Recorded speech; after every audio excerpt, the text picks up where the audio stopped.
Assalamualaikum warahmatullahi wabarakatuh.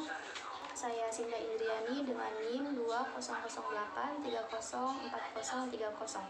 akan mereview materi bab 9 yang bertemakan unifikasi bacaan Al-Quran. Dalam bab sebelumnya telah kita ketahui bahwa salah satu sebab yang melatar belakangi munculnya keragaman bacaan Quran adalah ketidaksempurnaan aksara Arab.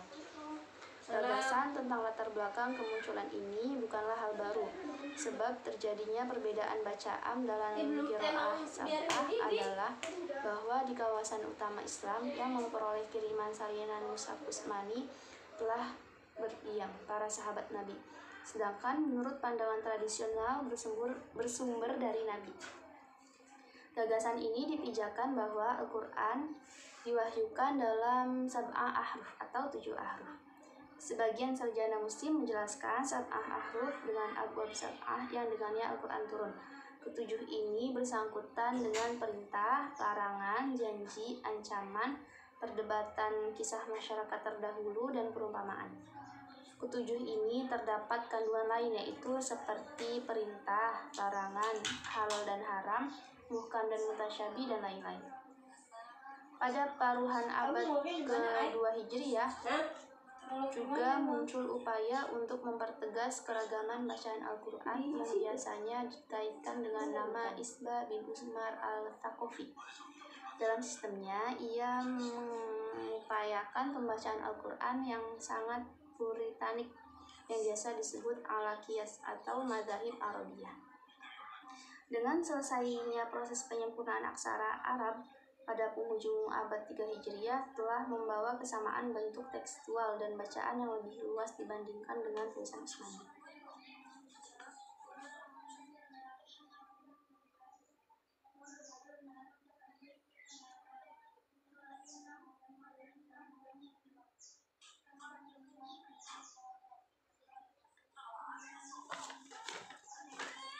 Selanjutnya saya akan mereview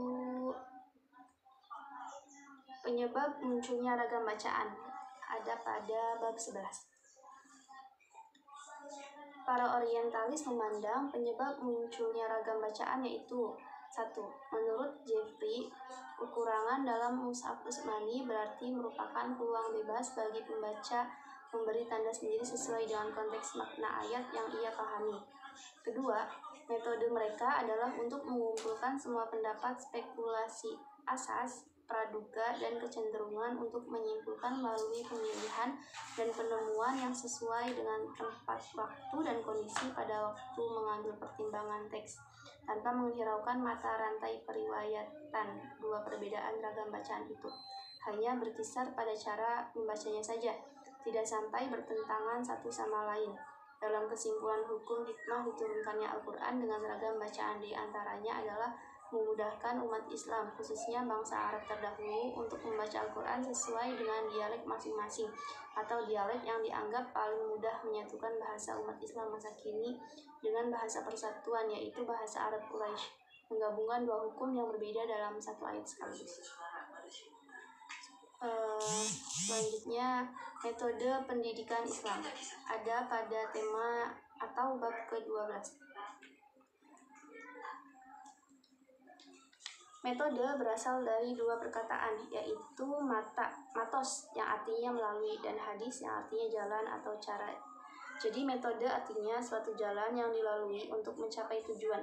Sedangkan pendidikan Islam adalah sebuah proses dalam membentuk manusia-manusia muslim yang mampu mengembangkan potensi yang dimilikinya untuk mewujudkan dan merealisasikan tugas dan fungsinya sebagai khalifah, baik kepada Tuhannya, sesama manusia, dan sesama makhluk hidup lainnya. Pendidikan dimaksud selalu berdasarkan kepada ajaran Al-Quran dan hadis. Metode pendidikan Islam dalam penerapannya banyak menyangkut wawasan keilmuan pendidikan yang sumbernya berada di dalam Al-Quran dan hadis. Pada dasarnya, metode pendidikan Islam sangat efektif dalam membina kepribadian anak didik dan memotivasi mereka, sehingga aplikasi metode ini memungkinkan puluhan ribu kaum mukminin dapat membuka hati manusia untuk menerima petunjuk ilahi.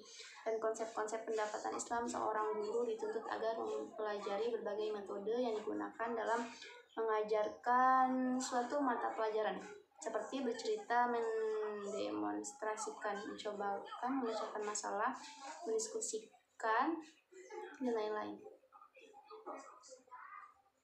Sekian dari saya, kurang lebihnya mohon maaf. Wassalamualaikum warahmatullahi wabarakatuh. Udah gitu.